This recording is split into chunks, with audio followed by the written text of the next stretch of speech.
Hello YouTube, Damo_23 here and welcome to episode number 10 of Leicester Reborn. In today's episode, we are of course looking to build for the Premier League next season. We've got a couple of positions that we need to buy some players in, and then from there, we are of course going to play our first game in the Prem. I'm not sure who that's going to be. If you are enjoying the content, give it a like and subscribe to the YouTube channel. And if you want to watch episodes 1 to 9 where we went undefeated in the Championship, where I will just keep telling everybody that this team is just way too good for what it actually should be. We are obviously very, very happy with that season. You can go check that out from episodes 1 through to 9.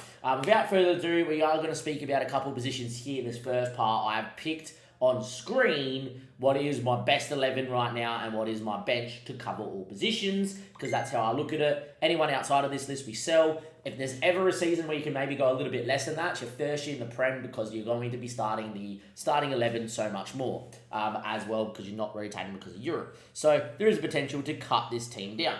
With this being said, let's go through the team here very quickly. I've already said Melier is world class. Obviously, Castagne obviously has got some interest, but it is, at 3.5 stars, is a very good Premier League player. So with that being said, and apologies for this, I've got Melier in goal. I've got Castagne, Suter, Omar and Christensen. Out of everybody there, I'm happy with every single one of them to be starting next year. I know Harry Suter, if you look at our club info, is apparently our best player. And he swaps in and out, even though he got red card on the final day. My issue with Harry Suter is the pace. Now, I think he's fantastic in real life. I think he's even a little bit better than this. And I do think in real life, even if you're a bit of a slower defender, if you've got a lot of good knowledge and good anticipation, you're very good. Fortunately, Harry Suter and FM don't match up. Got caught out a bit this season. Fantastic. Great over a dead ball. I honestly think I'd bring him on if I'm needing a goal for front stick corners and set pieces. If there's any position that we could go after, a really, really, really good defender could be one for Harry Suter, which would be very tough on the Australian that I have a lot of time for. Obviously, Christensen's fantastic. And on the bench, you got James Justin, you got Luke Thomas, and if we keep Mangala, who does have some interest here from Norwich, Milan, and Napoli, would sell to Milan and Napoli, not Norwich. If I got, 30 mil, I think it's just too good profit on a Frenchman that I could flip and get someone else in as well. With that being said, that is a very good back four and some really good depth. Johnny Evans can stick around. There's not going to be too many games for him to play next year, so there it is. The midfield's where I look at and go, these two positions are where we need someone. Look, Wilfred Ndindy's fantastic. Don't get me wrong. I think he's very well-rounded, but he's not the quickest. And he's very well-rounded. He's not like, oh my God, look at me, I am the best. And plus, in real life that he, is one of the players that obviously didn't have their best year and they got relegated. And 195 games for Leicester is absolutely colossus, and they bought him for 50 mil from Genk. I'm very much under the impression if I can buy a midfielder for Ndindy, he goes to the bench, and the like of Samar or Braybrook, who's been on loan and doing okay, can go on loan for another season. Braybrook's someone I want to give game time to, but I think at maybe 19 he maybe is going to be just a touch not ready. He's very well-rounded mentally, lacks a bit physically, but he's also someone that maybe we don't need to spend. Maybe we don't need the biggest squad. Maybe we can carry someone like Sammy Braybrook next season in the Premier League. Maybe. Obviously, then you got Dewsbury Hall, who, he keeps thinking he's fantastic and whatnot, and I do like him a lot. And he's got 11 assists for his dead ball stuff. I think he has to play next year as a Segundo Volante, but we could also look to two midfielders in the park. And all of a sudden, you can see where I'm lining this episode. It's defensive midfield, maybe a defender, and that's really it. Because going forward, we've already signed Tete. He's here full-time next season. World-class on the right. Harvey Barnes, fantastic on the left at 25 and is English, and I love it. Alex Scott's wanted by Man United, and unless they give me 110 mil, he ain't leaving, right? And Patson Daka and Ian Nacho swap really well in and out. So straight away, with us having 57 mil to spend and 800k worth of wage, I need a defensive midfielder, maybe two, and a centre-back for Harry Suter, which would push Johnny Evans out of the team. If you have a look at the backups here, I'm happy with all of them. Sar's fine, Tom's fine, Justin's fine. If Johnny Evans has to play for 1 game, 2 games, Johnny Evans, off you go. Braybrook could come back on loan and be fantastic. Samar, if he had to, and this I bought nobody, would be still an okay backup. I do think between Ndindy and Samar, one of them's going to leave to fund the rest, and that's what I like doing on FM. Obviously, Adam Lynch is 16 and going to be on the bench and playing minutes all part of the season. Alves had a fantastic year in the Championship and is going to do the same. Lucas Moura, I'm going to give 1 more year on the bench and then maybe look to flip him for 20 to 30 mil as a 31, 32-year-old. I think that's perfectly fine. And like I said, Iheanacho and Daka swap in and out very well and are very similar, and it's exactly what we need. So with that being said, that squad's in a very good spot. So the guys like Wout Faes, Albrighton, Vardy, it's mainly because he wants to leave, not because I'm choosing that. They can leave. Samar will leave. I might even sell Samar and Ndindi and sign only one defensive midfielder and go, okay, I can got Alex Scott that can play back a line. I've got Braybrook. I've got, obviously players that can do that role. I don't need to carry two defensive midfielders, maybe. Who knows? It's got to be an interesting spot. So, in short, we're looking for a defensive midfielder and a centre-back maybe if they're of world-class quality. And who knows? As much as I love Harry, if Atletico gave me what? If Atletico gave me 35 million for the Australian, you'd probably have to take it because he's physically just not good enough in terms of pace. It's very interesting. And yeah, this might just be the guy that I go after before Southampton get promoted. We might try to steal him before Chelsea, United, Spurs, Dortmund and Milan. Just maybe. Because, Latvia, fantastic. You might get signed by Liverpool in real life. Well, YouTube. Here he is, Romeo Latvia, 19 years of age. What a wonder kid. 24 mil all up front. When they said they only wanted 19 to 24 mil, I was like, okay, just here's the 24 mil, just give it to me. I am unfortunately not happy with the contract that he wanted though. He locked in, he wanted to have a release fee, and he's got a release fee of 46 mil. So unless we can talk him out of that very early on into his first 6 months here at the football club, there is a world where I can see one of these, the clubs that are interested in like United and Chelsea, in 6 months I'm going, he's playing really well for Leicester and we wanted him. Here's the 46 mil anyway because we would have paid that to Southampton. In real life, this guy's going to go for a lot of money. He is fantastic. What a signing.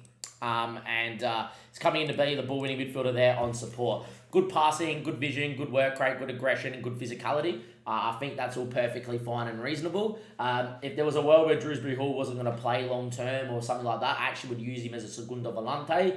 But considering I'm going to play him and Drewsbury Hall together, I actually am going to play him in the ball-winning midfielder role, use those physicals, let him break up play. What a wonder kid. And by the time he's finished growing, he's going to be fantastic. And fits the mold of what I'm trying to do.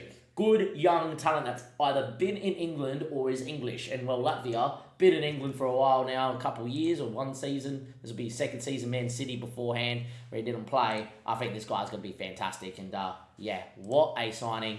In he comes. That should be massive in the middle of the park.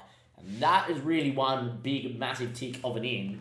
And when you got Wilfred Ndidi and Samar on the bench, you're very, very happy to see what's going to go on. Straight away I'm like, if these two are on the bench and there's a long-term injury in the middle of the park, we've got depth.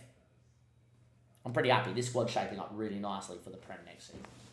Just sitting through here, YouTube, and all the championship awards have come through. Southampton, by the way, have just gone and got promoted to the Premier League, which means that Latvia would have went for about 30 to 40, 50 million more than what we got him for, because he would have been a Premier League player. So we've done well.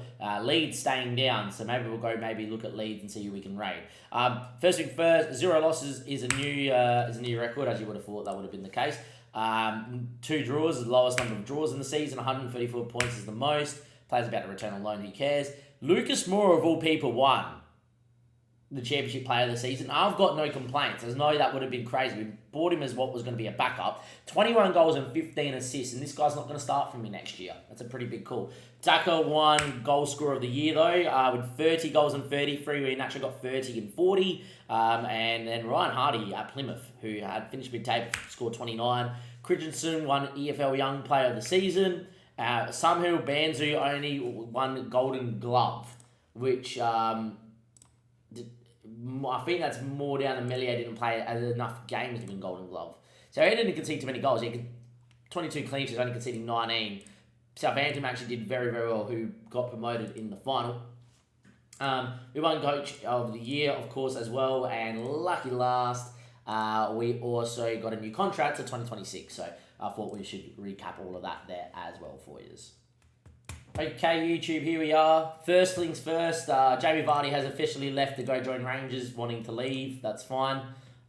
Look, it is what it is. Second thing is, Latvia has officially signed. 3-star, looks fantastic and only going to get better. So let's see how he goes. Third thing here as well is we've signed a centre back.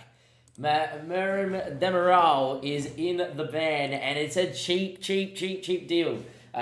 Usually this guy goes for quite a little bit of money when he's at Atlanta. Usually goes for upwards of 25-30 mil. Transfer listed for 12 and a half.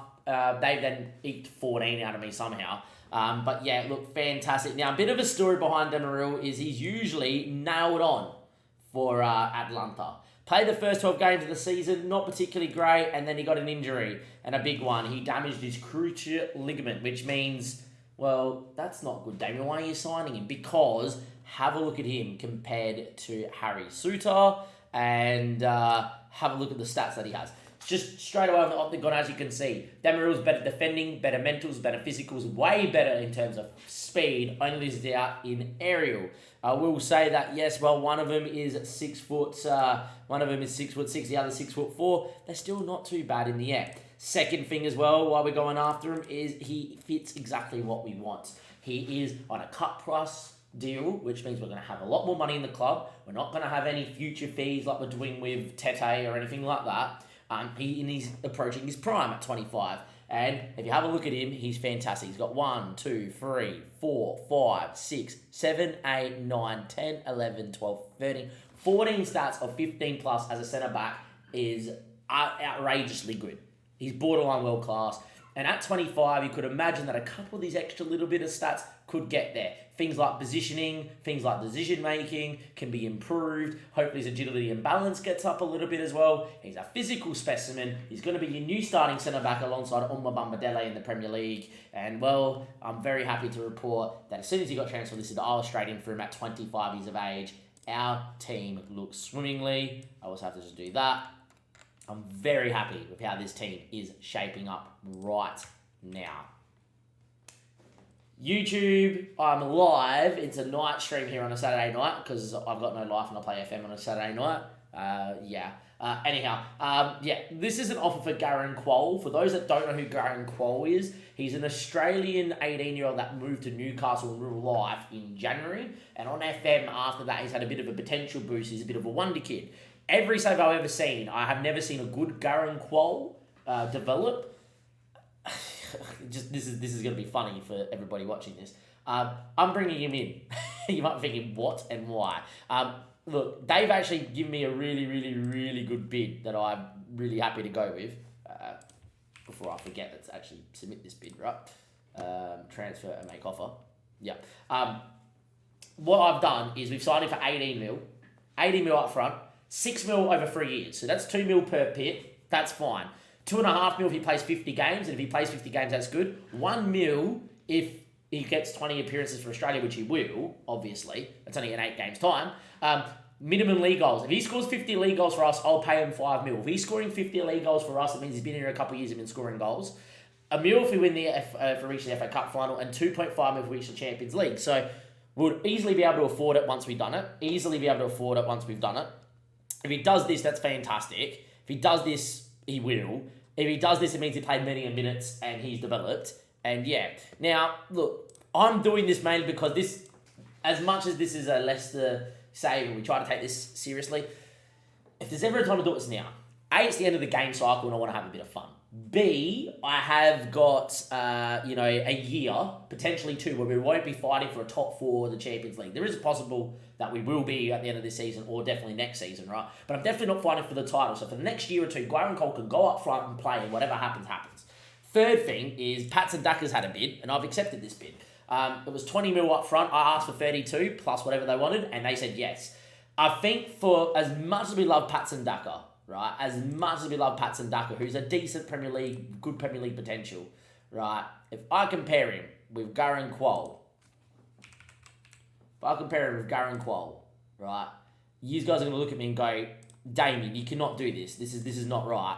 I get it, right? But Garang Kuol has him for speed, and Garang Kuol's 18. Garang Kuol was on the next gen list as he is for the first 2 seasons in FM every single save you go into now, and he never develops.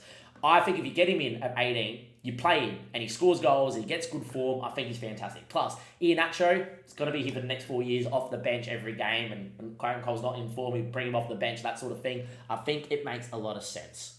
It just makes a lot of sense. And to be fair, I know he's not been great or whatever, but I just really think at the end of a game cycle, you've got to have some fun. And if he hits his potential, he's a good to leading Premier League player. I'm going to do it. And I know that's silly, but I'm going to do it. I'm going to get Garang Kuol up front, and we're going to sell Pats and Bloody Ducker on for 32 mil. I didn't think that's where we're going with this, but that's where we're going with this. Here we go. Squad player, happy. Very happy. Do what you want, buddy. 4-year deal, give me 5 years, have a little bit more of that, do that, and I'm happy to give you 66k a week. I'm not going to do that then. Alright, 4 years, that's fine. Plenty of time. If he plays and he's here in 4 years' time, he's developed into a monster. Garang Kuol, ladies and gentlemen. And Pats and Ducker's on his way out.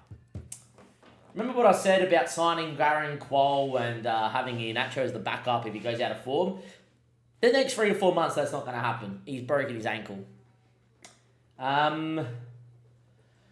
One thing I will say is we've got Lucas Moura that can play up front as backup as well, but now it makes things more difficult because now I don't know what we do. Because you've got Iheanacho, you've got Daka, you've got Moura, and that's it. If he's the only backup striker you're going to have, we're going to lack to score goals. Now do we do it? I don't know. I think we're still going to, but wow, that's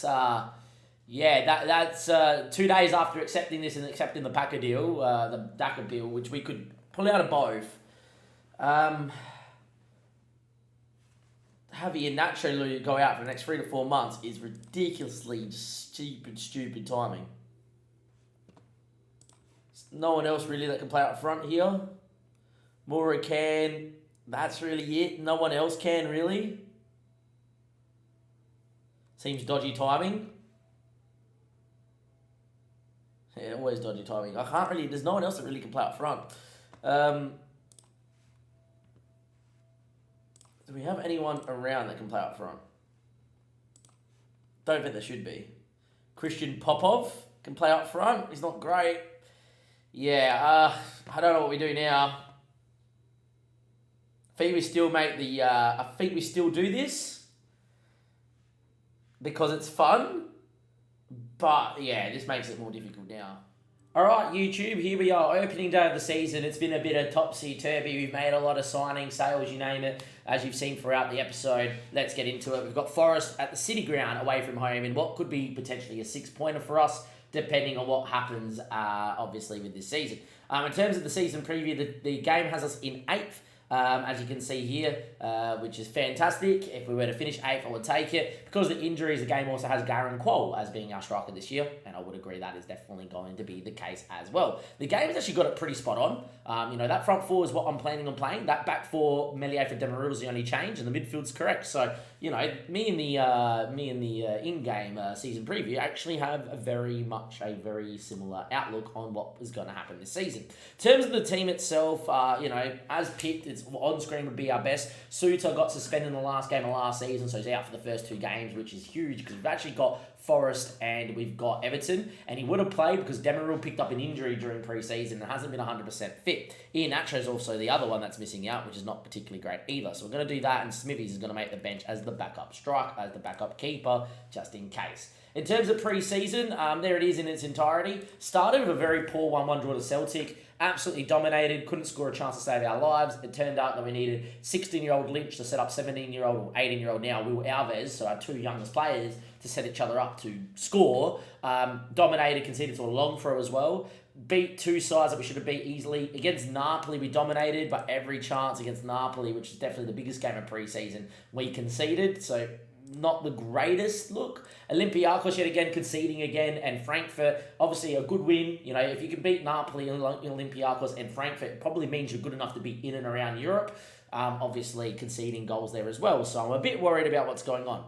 In terms of the team, we have made a couple of slight changes as well to the team too. Important to note. First things first, I've made Meslier captain with Bombadele vice captain. It's more the fact that Meslier is going to be here long term, and I think Bombadele will as well. But I think one of those two, Meslier is not the greatest leadership. So I'm planning on a different captain long term. I was tempted to give to Harry Suter, but he's not going to start. And Demaru's only been here for a few months. If Demaru has a really good season this year, I will make him captain. of the football club as well.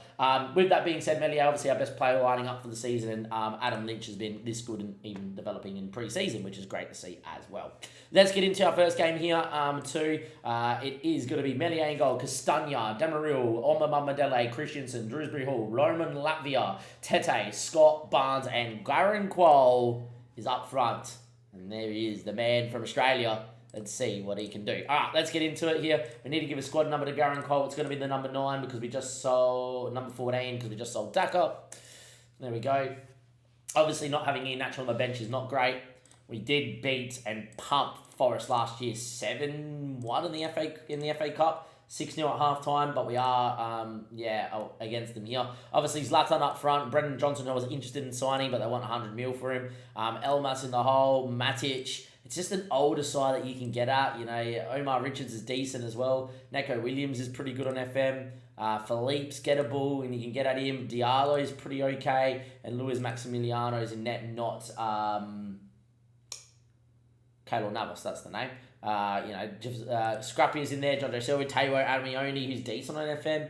Diallo's there. Chris Wood. So, yeah, decent side. Sergio Aurier on the bench. But, yeah, look, obviously, if we can nullify the Zlatan effect, then we'll be okay. And this is a very, very good game to have first game of the season, because if we can go to the City ground and win, then we're okay.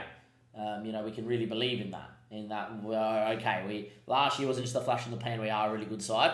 I think today is going to be important for Kuol. I think playing against at least one centre back that is pretty slow in Philippe. Hopefully he'll get some minutes where he can get in behind here, Garang Kuol. We really, especially with the injury to Iheanacho, need him to fly out the blocks, so to say.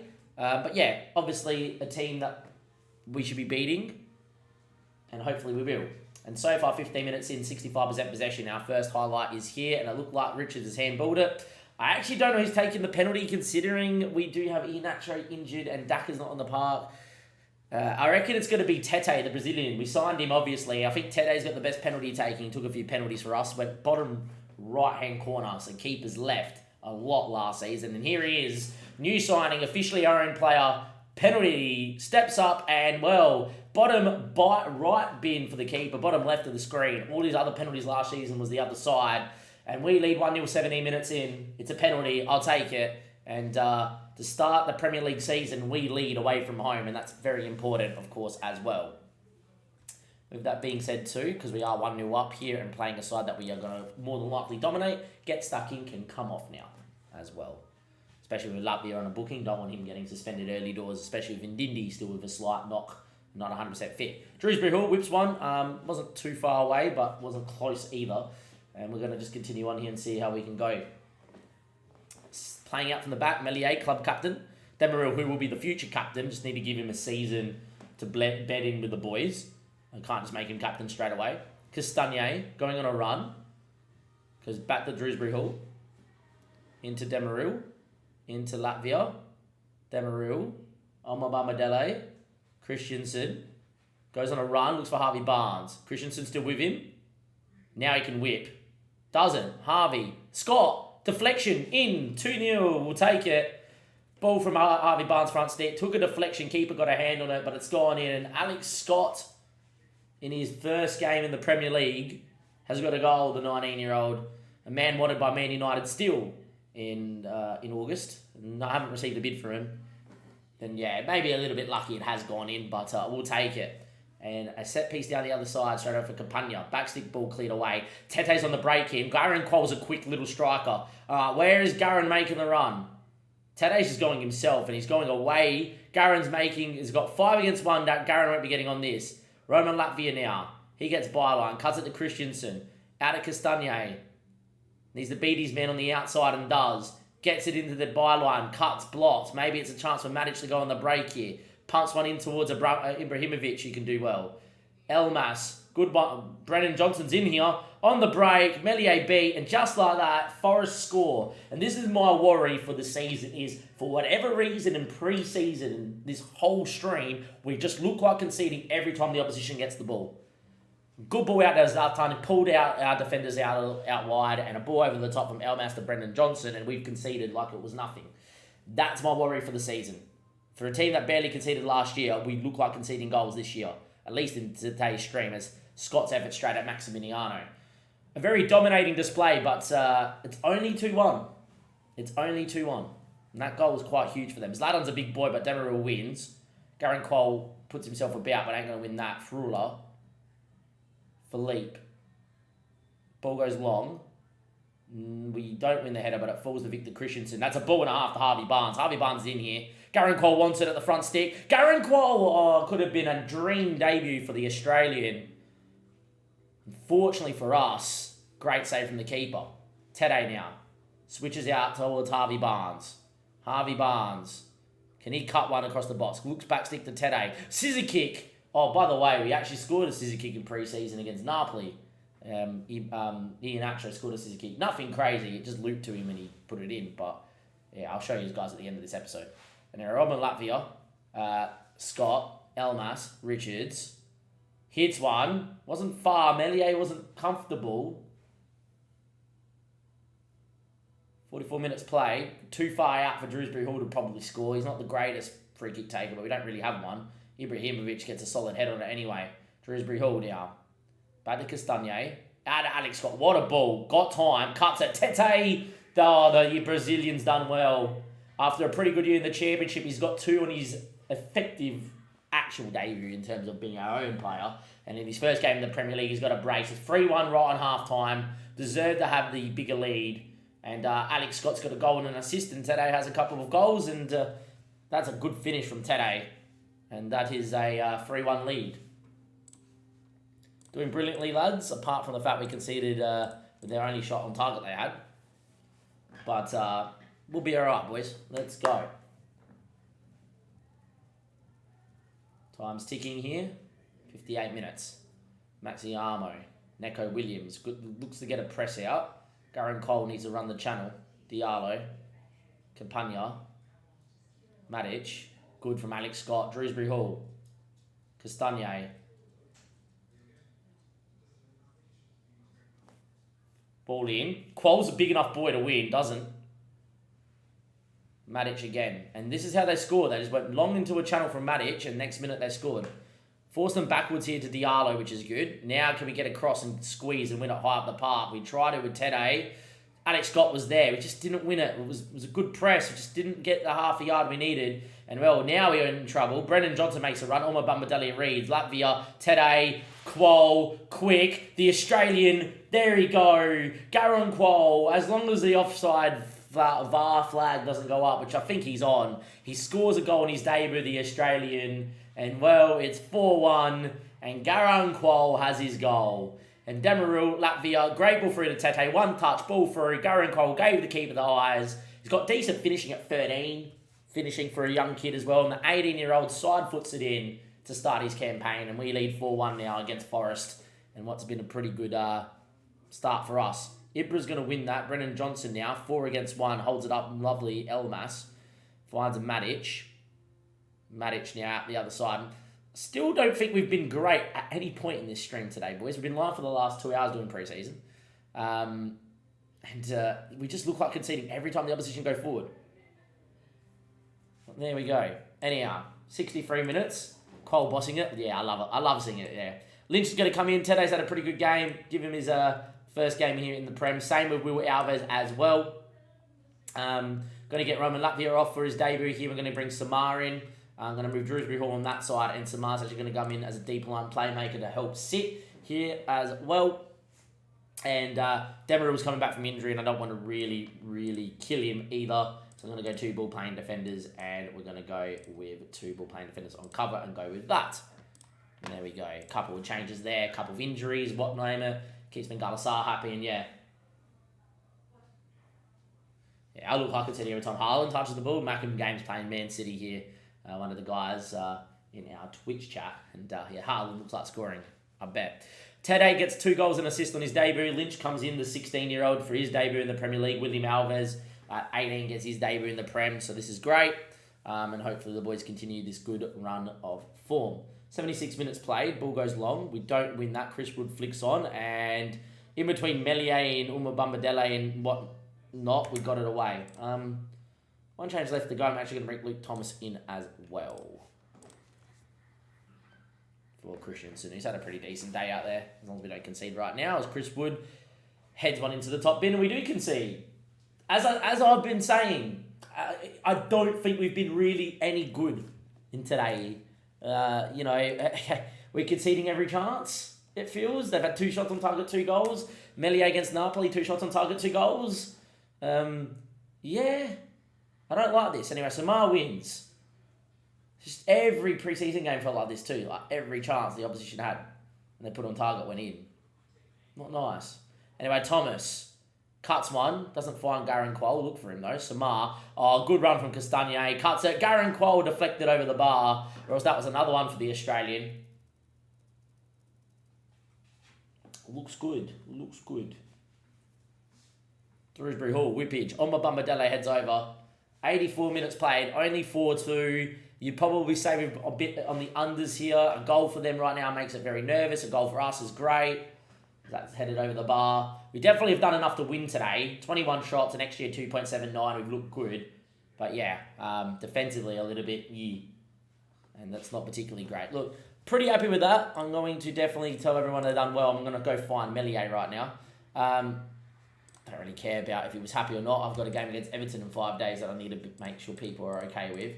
Kuol finally scores in his Leicester debut. Yeah, I think he was on a goal-scoring drought when he was at Hearts, but that's fine. The last thing we need to do here, YouTube, is go to Napoli, get into here, and Ian Nacho's Wonder Strike, which is this one here. There's a scissor kick goal in FM for you guys to end this episode. If you've enjoyed the episode, give it a like, do subscribe to the YouTube channel, and his name is Ian Nacho. It might even be better from this angle because you get to see him here do things. Yeah, very nice scissor kick from Ian Nacho. He went straight through Mario Ruri's head, and I was pretty happy with that. With that being said, I'll see you guys next time. Thank you. We start the season with a win. We're currently top of the table. We won't be there forever, that's for sure.